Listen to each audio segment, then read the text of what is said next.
Gadis barbar pilihan Ustadz tampan. Bab 190. Mas Ubi geli. Yulia berusaha untuk menjauhkan lehernya dari keusilan suaminya. Jangan jauh-jauh dari Mas, sini duduk. Gak mau takut dicium lagi. Mas mirip vampire yang kehausan darah tahu.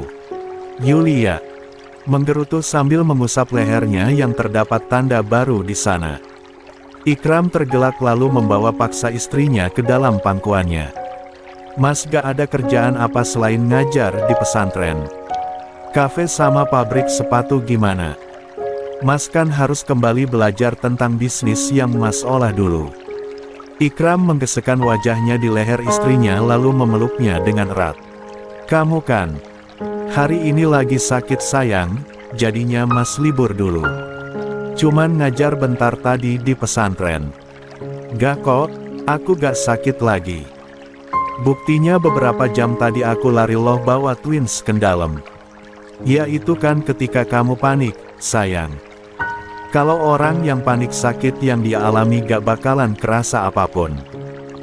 Sekarang masih sakit lagi kan?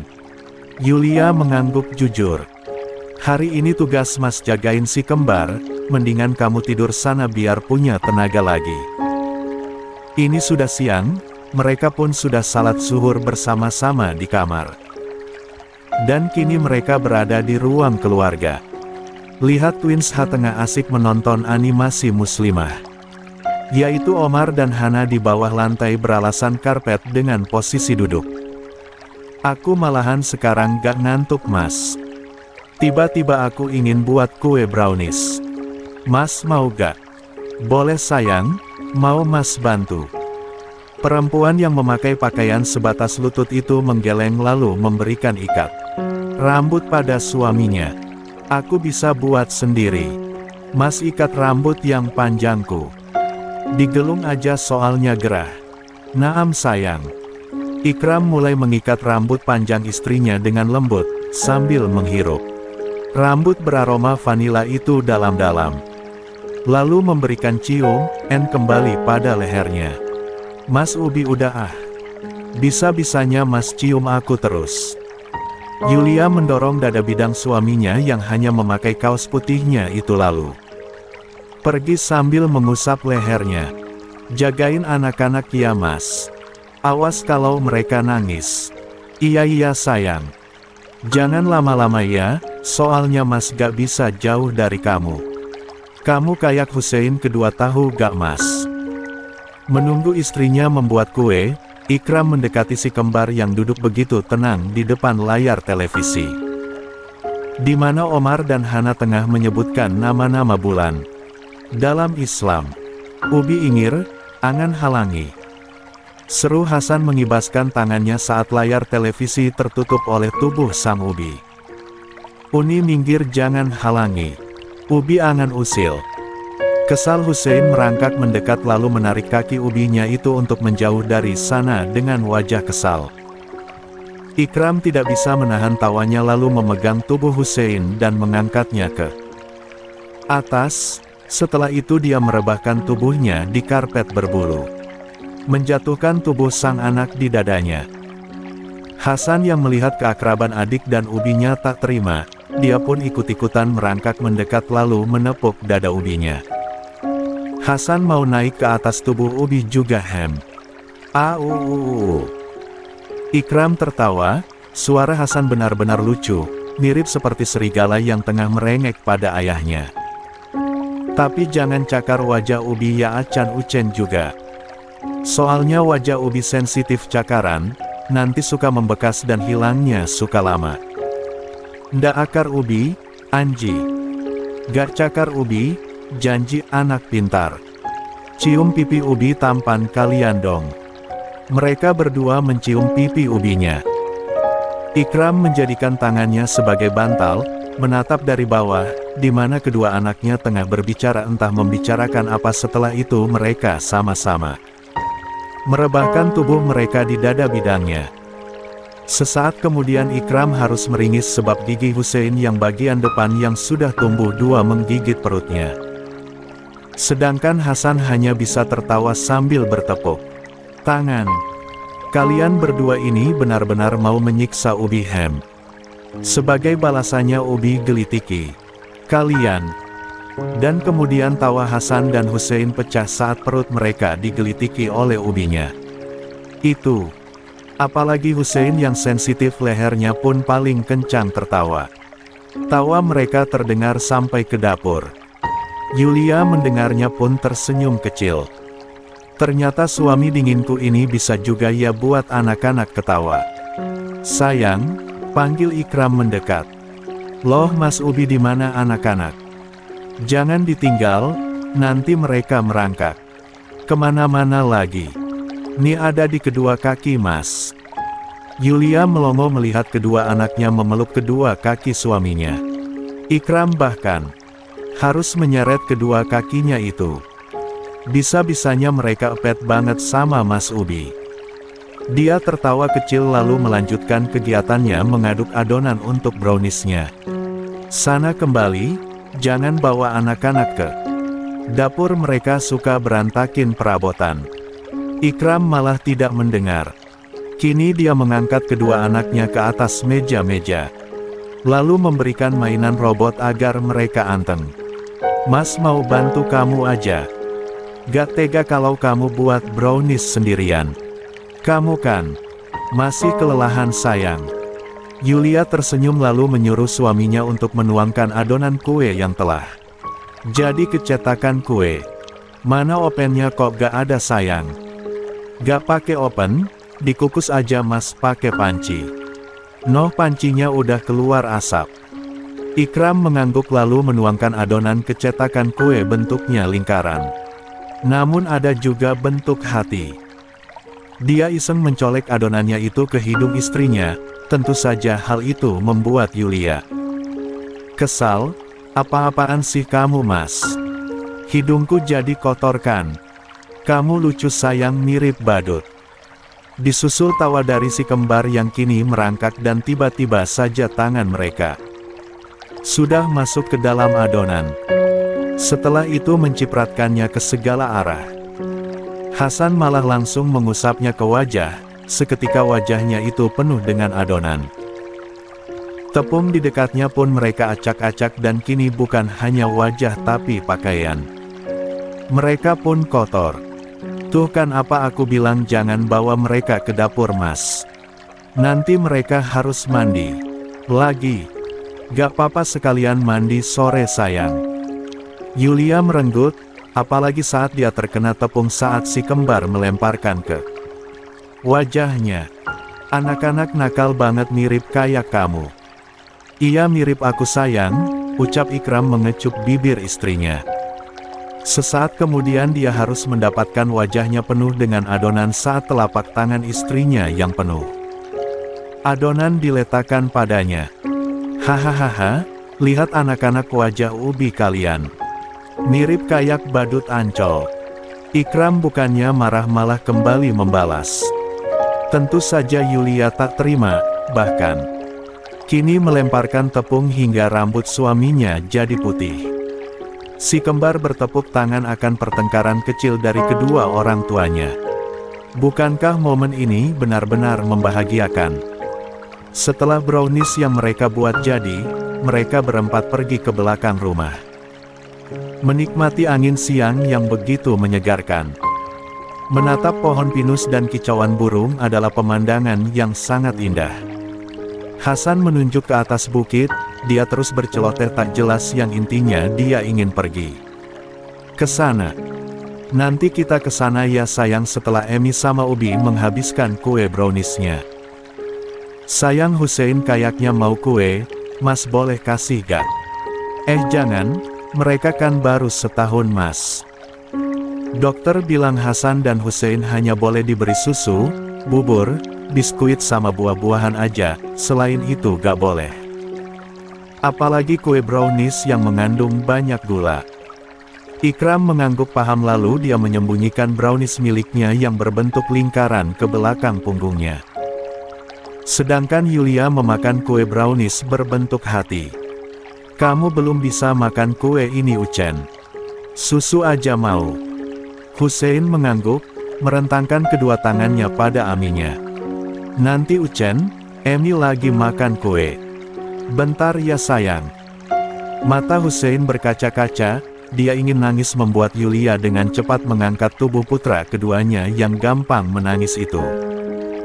Kamu mah suka ngancem ingin nangis kalau mau apa-apa. Contoh Hasan tuh, dia diam loh walaupun pengen ke bukit. Ikram yang mendengar kekesalan istrinya seketika berhenti memakan kue. Sayang jangan samain Hussein dengan Hasan. Hussein ya Hussein, Hasan ya Hasan. Walaupun fisik mereka mirip, tapi karakter mereka berbeda-beda. Jangan pula kamu memberikan kasih sayang gak seimbang pada keduanya. Bagaimanapun mereka darah daging kita, buah hati. Kita berdua yang harus kita didik. Ikram mengelus rambut istrinya penuh sayang. Pahamkan. Maaf aku cuman kesal aja karena lagi enak-enaknya makan brownies malah ada gangguan. Aku tuh kalau lagi makan sensitif banget kalau diganggu.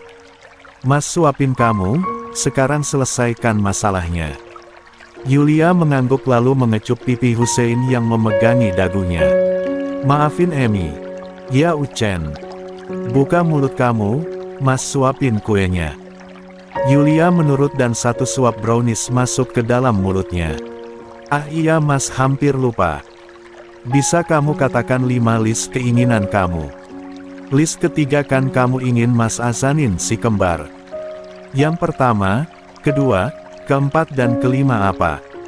Yulia hampir saja melupakan keinginannya. Dia dengan penuh semangat mengatakan keinginannya. List pertama aku ingin kita berdua date bareng ke tempat manapun yang aku sukai nanti. Kedua aku ingin makan bareng sekeluarga di restoran terkenal, sebab aku gak pernah makan di restoran itu walaupun sebenarnya aku mampu sebab uang di rekeningku masih banyak. Tapi kalau gak ada kamunya gak akan lengkap. Insya Allah Mas akan kabulkan. Nanti sore Mas akan ajak keluarga Mas, malamnya kita makan di restoran yang kamu mau. Asik. Nanti aku akan chat kedua orang tuaku dan keluarga Kak Aisyah untuk ikut juga. Aku sungguh gak sabar kita sekeluarga besar makan bersama. Terus kalau dinner berdua, kapan? Gak mau ajak anak-anak. Aku maunya sama Mas aja. Anak-anak dititipin aja ke Teh Wardah sama Bang Hilmi. Gak lama kok cuman beberapa jam aja, aku juga gak bisa jauh dari anak-anak. Ikram mengangguk setuju. Terus list keempatmu dan kelima apa? Aku gak mau egois, jadi aku kasih kedua list yang sengaja aku kosongkan untuk kamu. Serius? Iya, katakan keinginan Mas nanti kita lakuin bareng-bareng. Aku 3 permintaan, Mas 2 permintaan sebutkan sekarang. Ikram memakan kuenya seraya berpikir. Lalu bibirnya seketika tersenyum cerah. Mas mau banyak anak agar rumah kita ramai. Berapapun itu asalkan rumah ramai. Mas suka anak kecil dan Mas ingin mendidiknya bareng kamu sebab pahala membesarkan anak itu sangat besar sayang. Apalagi jika anak-anak yang kita didik menjadi hafiz atau hafizah Quran. Masya Allah impian para orang tua melihat anaknya menjadi seorang penghafal Quran. Maunya berapa? Berapapun sayang, karena anak itu datang dari Tuhan. Kita hanya bisa berusaha dan berdoa agar ada kehidupan di rahimmu lagi. Dulu Mas tanpa pikir panjang mau anak 10 dari Kuloh. Yulia senyum-senyum sendiri. Lalu dia meletakkan Hussein yang sudah selesai menyusui ke pangkuan suaminya. Ikram mengusap sisa kue di bibir istrinya dengan jempolnya. Jangan dibahas lagi. Itu kan dulu, Mas gak berpikir kalau kamu sanggup 10 anak. Tapi kalau kamu sanggup melahirkan 10 anak Mas siap melakukan tugas Mas sebagai seorang ayah dan suami. Walaupun harus ekstra kerja keras buat nafkahin anak-anak nanti juga nafkahin kamu. Ubi Emi, apan kesananya? Hasan mengeluarkan suara imutnya. Ikram dan Yulia saling pandang lalu tertawa. Aduh, Hasan gak sabaran ya pengen main ayunan sama Emi lagi. Sekarang ada yang bantu kita dorongin ayunannya, yaitu Ubaymu. Yulia menggendong Hasan ke dalam dekapannya lalu mereka naik ke bukti kecil yang di atasnya terdapat ayunan dari batang pohon yang paling besar. Tempat kesukaan mereka. Ikram pun mengikutinya dari belakang bersama Hussein yang memegang lehernya. Sayang, pelan-pelan jalannya, nanti kamu kesandung lagi. Iya aku gak bakalan ceroboh kayak dulu lagi kok, Mas. Tring. Bunda, sayangnya Bunda, kapan kamu pulang ke New York? Kamu gak lupakan sama kuliahmu di sini? Walaupun kamu selalu kerjakan tugas dari dosen tepat waktu, jika kamu terus bolos nilai kamu akan turun sayang. Sama satu lagi, kapan kamu kenalin calon istrimu pada Bunda? Sayang, Bunda mau segera punya cucu dari kamu. Nikah sambil kuliah gak apa-apa, kamu kan pria bertanggung jawab sama kayak ayah kamu. Bunda pun waktu hamil kamu usia Bunda masih 19 tahun loh. Menikah sambil kuliah juga. Bara menghela nafas panjang sebab pesan dari sang bundanya terlihat di latar ponsel. Besok aku akan pulang ke New York Bunda. Jangan cemaskan keadaanku, aku selalu baik. Dan untuk calon istri aku belum menemukan perempuan yang tepat. Aku masih mencintai Yulia, Bunda. Maaf. Setelah memberikan jawaban pada bundanya, Bara memasang headset ke kedua telinganya. Dia berniat akan naik bus untuk pulang ke rumah lamanya sebab motornya dibawa ke bengkel, tapi urungkan saat melihat sosok perempuan yang membuat pandangannya tidak bisa teralihkan. Hei anak muda, kenapa berdiri di sana? Kamu ingin naik bus atau tidak? Teriak sang supir bus membuat Bara seketika mundur. Maaf Pak, saya tidak jadi naik. Bara menyeberang jalan lalu berlari mendekati sosok yang berdiri di jembatan. Di bawahnya terdapat lautan yang pastinya begitu dalam. Orang-orang mungkin mengira perempuan itu sedang menikmati udara sekitar, tapi Bara berpikir berbeda. Apalagi kakinya dinaiki satu ke atas besi. Dia jelas ingin melompat. Di sore hari seperti ini, bisa-bisanya perempuan itu ingin bunuh diri. Astagfirullah. Kalau mau mati cari tempat yang sepi dan jelas waktunya harus malam hari agar gak ada satu pun yang menyelamatkan lo dari tindakan bodoh lo itu. Bara menarik tangan perempuan itu untuk menjauh dari sana lalu mendorong tubuhnya dengan cukup kasar. Cek, seharusnya gue gak nolongin lo, gue biarin aja lo mati terus, nerakalah yang akan menanti kedatangan lo sebab Allah membenci makhluknya yang putus asa dan melakukan jalan yang dia benci, yaitu bunuh diri. Kamu. Kaget perempuan itu dengan wajah di balik cadar hitamnya yang benar-benar syok. Dia mengenali pria ini. Kenapa? Galak Bara yang tidak tahu perempuan di depannya siapa sebab dia memakai cadar. Lo seorang muslimah, pakaian lo aja tertutup, bisa-bisanya lo ingin bunuh diri. Di mana keimanan di hati lo? Hah? Perempuan itu berdiri sambil mengusap lututnya yang terasa nyeri. Dia mendorong pria di depannya ini, dan kembali naik ke pembatas besi. Anjir lo gila. Bara menarik tangannya kembali membuat perempuan itu beristighfar. Astagfirullahaladzim, apa-apaan sih kamu? Lo yang apa-apaan? Bunuh diri bukan jalannya. Apapun masalahnya, cara yang lo lakukan jelas salah. Siapa yang mau bunuh diri? Bara mengerjap sebab perempuan asing di matanya itu menatapnya marah. Kamu ganggu aku tahu. Aku tidak akan melakukan tindakan yang dibenci Allah. Lihatlah baik-baik ke sisi jembatan, di sana ada seekor anak anjing yang terjebak. Aku harus menolongnya. Sekarang jangan halangi aku lagi. Perempuan itu kembali naik ke pembatas besi. Bara setelah melihat ke sisi jembatan memang benar ada seekor anak anjing yang terjebak di sana. Dia meringis penuh sesal sekaligus malu sebab dirinya salah paham. Tunggu, biar gue aja yang selamatin anjing itu. Tangan gue panjang jadi gue bisa menggapainya. Serius. Bara mengangguk lalu naik ke pembatas besi. Di sisi jembatan yang terdapat besi sebagai penopang. Dan akhirnya anak anjing itu sekarang selamat. Alhamdulillah akhirnya kamu selamat juga. Kenapa juga tiba-tiba kamu ada di sana? Bisa bawa anak anjingnya ke tempat penampungan hewan. Adikku pasti sedang mencariku sekarang. Perempuan itu memohon. Tunggu, gue ingat, dari suara lo perempuan yang gue kasih kalung kemarin kan?